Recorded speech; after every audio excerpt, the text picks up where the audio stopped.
అందరికీ నమస్కారం. అమ్మ మాట అమ్మాయి బాట ఛానల్కి స్వాగతం. కథ చెప్పుకుందామా? రుజువు కాని నేరం. పట్టుదల వదలని విక్రమార్కుడు చెట్టు వద్దకు తిరిగి వెళ్ళి చెట్టుపై నుంచి శవాన్ని దించి భుజాన వేసుకొని ఎప్పటిలాగే శ్మశానం కేసి నడవసాగాడు. అప్పుడు శవంలోని బేతాళుడు, రాజా, నువ్వు ఏ నీతి నియమానికి కట్టుబడి ఇలా శ్రమిస్తున్నావో నాకైతే తెలియదు, కానీ ఈ లోకంలో నీతి జయిస్తుందని, అవినీతికి శిక్ష ఉంటుందని చెప్పటానికి లేదు. ఇందుకు నిదర్శనంగా నీకు గిరిధరుడు అనేవాడి కథ చెబుతాను. శ్రమ తెలియకుండా విను అంటూ ఇలా చెప్పసాగాడు. చాలా కాలం క్రితం హరిప్రసాద్ అనే ఆయన 3 గ్రామాలకు జమీందారు. జమీందారీ వ్యవహారాలన్నీ గిరిధరుడు అనే సమర్థుడు చూస్తూ ఉండేవాడు. అతను మంచివాడు, జమీందారుకు విశ్వాసపాత్రుడును. అతని ప్రతి సలహాను జమీందారు మారు మాట్లాడకుండా స్వీకరించేవాడు. గ్రామాలలో ఎవరికి ఏది కావలసినా గిరిధరుడికి ఒక నమస్కారం పెట్టి పని జరిపించుకునేవారు. క్రమంగా ఊళ్ళు పెరిగాయి.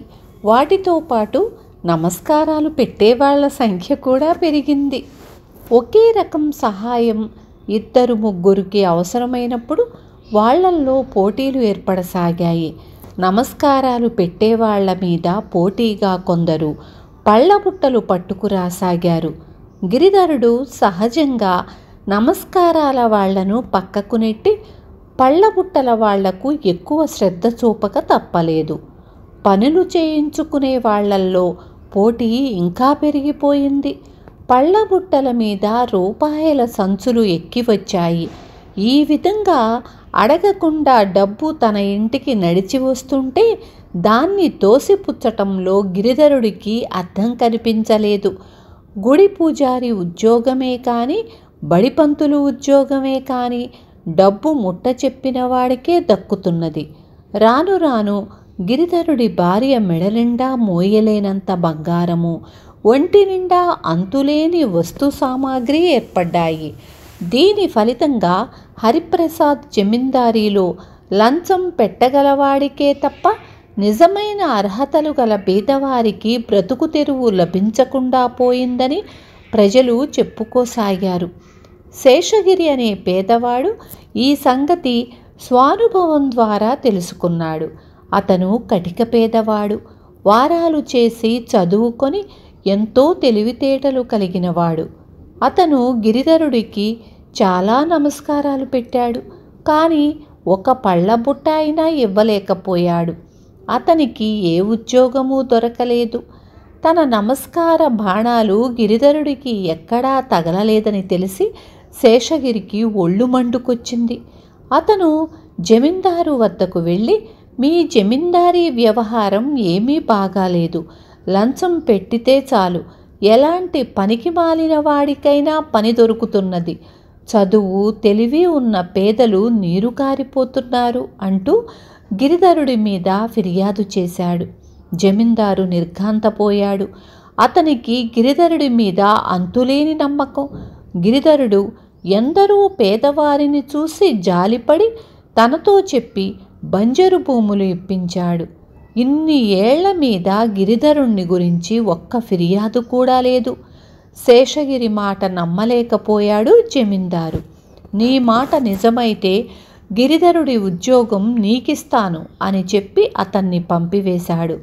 తరువాత జమీందారు యావారం బ్రాహ్మణ్ణి ఒకణ్ణి పట్టుకొని, పలానా గ్రామంలో కొత్తగా గుడి కట్టారు, ఈ 100 రూపాయల సంచి తీసుకొని ఆ ఊళ్ళో ఉండే గిరిధరుడికి ఇచ్చి గుడి పూజారి పని ఇప్పించమని అడుగు అని చెప్పి పంపివేసి, పూజలు చేయించటంలో చాలా కాలంగా అనుభవం ఉన్న మరొక బ్రాహ్మణ్ణి పిలిచి, నువ్వు పలానా గ్రామంలో ఉన్న గిరిధరుడు అనే ఆయనకు నమస్కారం చేసి కొత్త దేవాలయానికి పూజారి పని ఇప్పించమని అడుగు అని అతన్ని కూడా పంపివేశాడు. ఇద్దరూ ఇంచుమించు ఒకేసారి గిరిధరుని దగ్గరకు వెళ్ళారు. యావారపు బ్రాహ్మణుడు రూపాయల సంచి పట్టుకొని కూర్చున్నాడు. అయినా రెండోవాడు తన చిన్ననాటి మిత్రుడు కావటం వల్ల గిరిధరుడు అతనితో చాలాసేపు సరదాగా కబుర్లు చెప్పి అతనితో వచ్చిన పని తెలుసుకొని, ఈ గుడి మన జమీందారు గారు కట్టించినదే, నీ వంటి అనుభవం గలవాణ్ణి పూజారిగా నియమించటానికి జమీందారు గారు ఎందుకు అభ్యంతరం చెబుతారు అన్నాడు. యావారపు బ్రాహ్మణుడు కూడా అదే పని కోసం వచ్చాడని తెలిసి గిరిధరుడు, ఏమీ రాని నీకు పూజారి పని ఏమిటి, వెళ్ళవోయ్ అన్నాడు.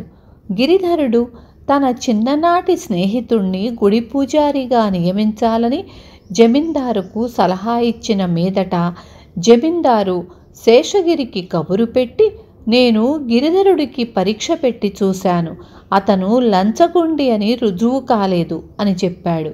శేషగిరి కొంచెం చిరాకుపడి, అతను లంచగొండి అనడానికి వేరే పరీక్ష కావాలా అండి? అతని భార్య మెడలో ఉన్న కట్టెడు బంగారు నగలు చూడండి, సామానుల కొట్టులాగా ఉండే అతని ఇల్లు చూడండి, మీరిచ్చే జీతం మీద అతను అంత బంగారము అన్ని సామాన్లు కొనలేడని మీకే తెలుస్తుంది అన్నాడు జమీందారుతో. జమీందారు గ్రామాల తనిఖీ నెపం మీద త్వరలోనే చెప్పా పెట్టకుండా గిరిధరుడి ఇంటికి వెళ్ళాలని నిశ్చయించుకున్నాడు. కానీ అప్పటికి 2 రోజులు ముందుగా గిరిధరుడి బావమరిది వచ్చి, మా ఊళ్ళో మంచి పొలం అమ్మకానికి వచ్చింది, కొందామంటే నా వద్ద డబ్బు లేదు, నువ్వైనా కొనుక్కో, చాలా మంచి బేరం అన్నాడు. గిరిధరుడు సంకోచించకుండా తన భార్య నగలన్నీ వలిచి తన బావమరిదికి ఇచ్చి, ఈ నగలు తాకట్టు పెట్టి పొలం కొనుక్కో, తరువాత పొలం మీద వచ్చే ఆదాయంతోనే మెల్లిగా తాకట్లు విడిపించుకోవచ్చు అన్నాడు. అదే సమయంలో గిరిధరుడి పొరుగు ఇంట పెళ్లి జరిగింది. వాళ్ళ అవసరం కోసం గిరిధరుడు తన ఇంటి సామాను దాదాపు అంతా అరువిచ్చాడు. అలాంటి పరిస్థితిలో అకస్మాత్తుగా గిరిధరుడి ఇంటికి జమీందారు వచ్చాడు. గిరిధరుడు ఆయనను చూసి కంగారు పడుతూ, అయ్యో, కూర్చోవటానికి సరి అయిన కుర్చీ కూడా లేదు అని ఒక జంపకానా పరిచి దాని మీద కూర్చునేటందుకు ఒక ముక్కాలి పీట వేశాడు. గిరిధరుడి భార్య ఒక వెండి గ్లాస్ అయినా లేదు అనుకుంటూ బాగా తోమిన కంచులోటాలో పాలు పోసి పళ్ళెంలో కొన్ని పళ్ళు తెచ్చి జమీందారుకు ఇచ్చింది. జమీందారు ఆమెను పరకాయించి చూశాడు. ఆమె మెడలో పసుపు తాడు తప్ప ఇంకేమీ లేదు. చేతులు బోసిగా ఉన్నాయి. ఇల్లంతా బావురుమంటున్నది. నా గురించి ఏమీ హైరానా పడవద్దు, గ్రామంలో పని ఉండి వచ్చి పలకరించిపోదామని తొంగి చూశాను అంటూ జమీందారు లేచాడు. గిరిధరుడు నొచ్చుకుంటూ, పని ఏదన్నా ఉంటే నాకు కబురు చెయ్యకపోయారా? మీరు రావలసిన పని ఏమిటి? నేనే వద్దామనుకుంటున్నాను.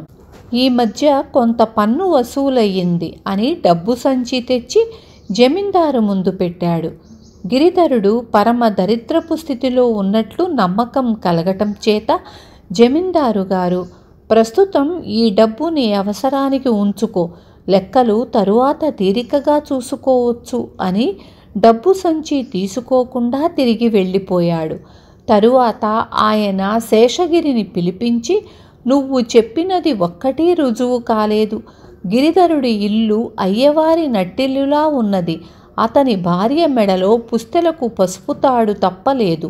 అతని మీద ఇలాంటి అభాండాలు నాతో ఎందుకు చెప్పావో తెలియదు. నువ్వు ఇక వెళ్ళవచ్చు అని పంపివేశాడు. జమీందారు అబద్ధం ఆడి ఉండడు. కానీ గిరిధరుడికి అలాంటి పరిస్థితి ఎందుకు ఏర్పడినది శేషగిరికి ఊహకు అందలేదు.